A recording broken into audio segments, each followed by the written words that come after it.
All right, gang. So I want to follow up and talk about the Yankees outfield because I'm hearing some more things now and I'm hearing reports and rumors that they might actually go after two outfielders. So that to me says that they're really looking to two things: either move on from Gallo and Hicks, so they're not confident enough in these guys to turn it around and really give them some more production towards the towards the postseason, or they want to have enough depth here to, in the event that Aaron Judge walks in free agency, to have guys that will be here, controllable players, controllable years, and not really have to worry. Maybe they could focus in other areas. Now, we already know that they're talking, they've already started preliminary talks with the Reds about Luis Castillo.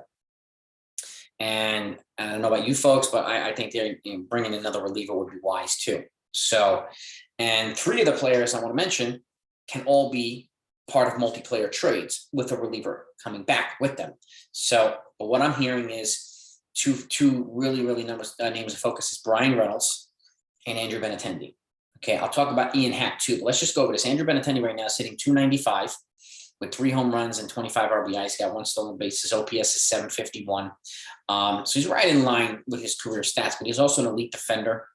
Okay, he has a good contact hitter from the left-handed side. He's playoff tested.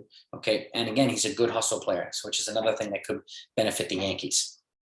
Now, moving over to Ian Happ. Okay, he's a switch hitter. Okay, throws from the right-hand side. He's had 8 home runs. He's batted 285, which is way higher than his career average of 247.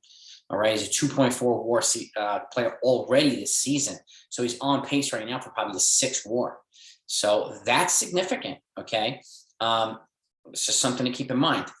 And again, he's got 95 career home runs. And this guy has been known to be clutch and has been known to, also play really good defense in the outfield. So again, fitting the criteria what the Yankees could use right now.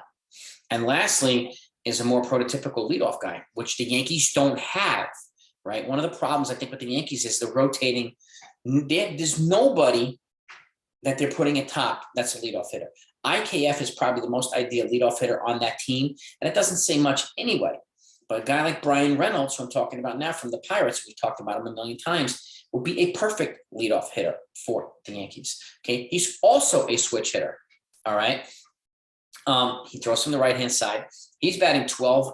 He's got 12 home runs. Got a 254 average. Got a 1.3 ERA. He's trending maybe towards a 4 WAR, of 1.3 WAR. Excuse me. He also had a really slow start to the season. He's picking things up too.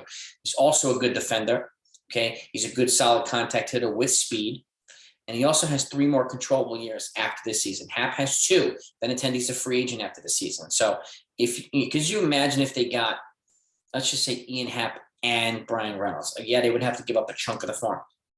There's no doubt about that. No doubt about it. Andrew Benintendi would be the most affordable option, the one who would require least in a return. Now, he was also batting like almost 330 2 weeks ago. So with his average being a little bit under 300, the package might change a little bit. But what I'm now hearing too is that the Royals are now actively trying to trade him right now. So that's something to keep up. I'll keep you posted. So make sure you subscribe to the channel if you haven't done so yet, so you don't miss breaking news, particularly when it comes to the Yankees.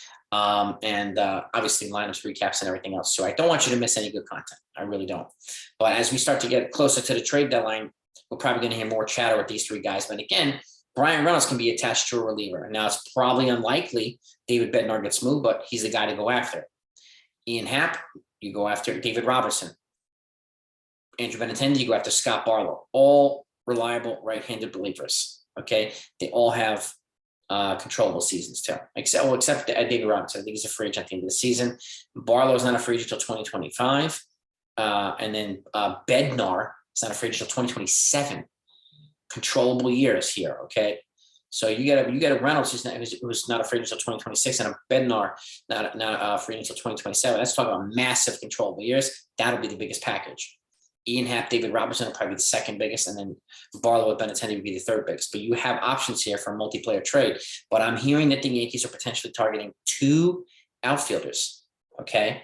And again, gives you protection if Judge walks. Also gives you more depth and more consistent production where we're not getting it from Gallo or Hicks, unfortunately. So gotten some moments from them, but we need more than moments.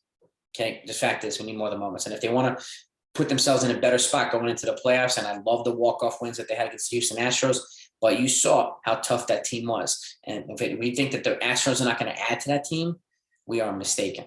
They are going to add to that team. So the Yankees need to do the same. The Dodgers are going to add to the team. The Padres are going to add to the team, right?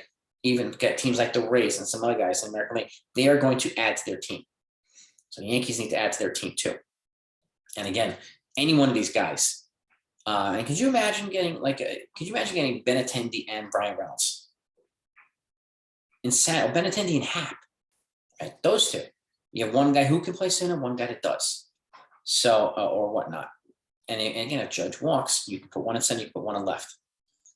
So it shows me that they're thinking of a little bit more long-term too. And I don't know how deep the discussions are. We know that they're actively having discussions with the Reds about Luis Castillo, but now they're getting more chatter on more specific kind of targeting from the Yankees. Also acknowledgement they don't have anybody who can really credibly fill in at the minor league level for a guy like Aaron Judge or somebody like that, which they just don't.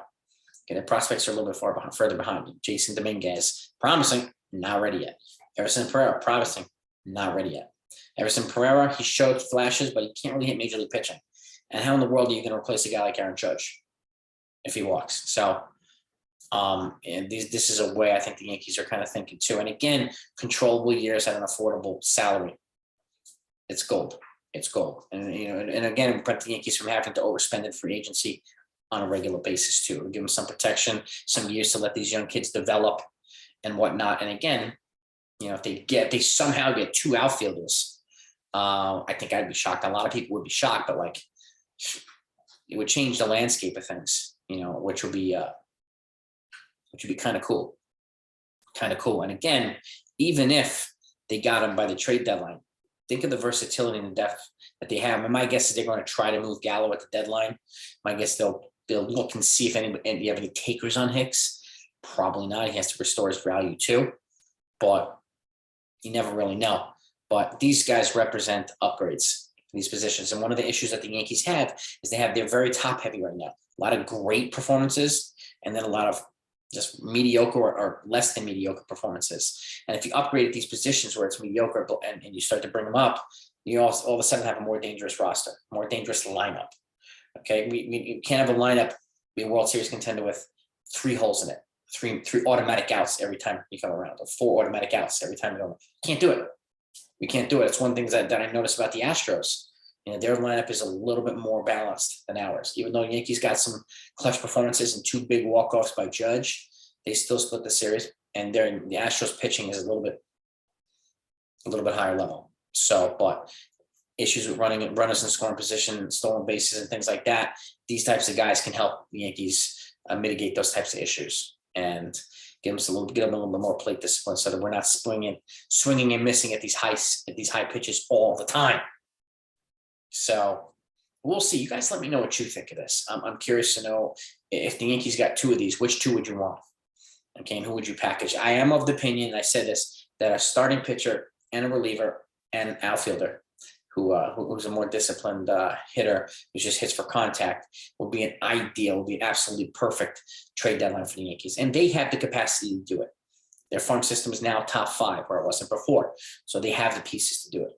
The Dodgers are going to unload some pieces of the farm to upgrade. It's going to happen, right? The Braves too will probably unload some pieces. The Marlins, they're going to try and get better. These teams that have farms, they're going to try to get better. And the Padres, they're going to try. All these guys, Astros, they're going to do some things. So I would keep an eye out. But I'm encouraged from what I'm hearing, what the Yankees are plotting, I should say. But let's get into this. I'll talk to you next time.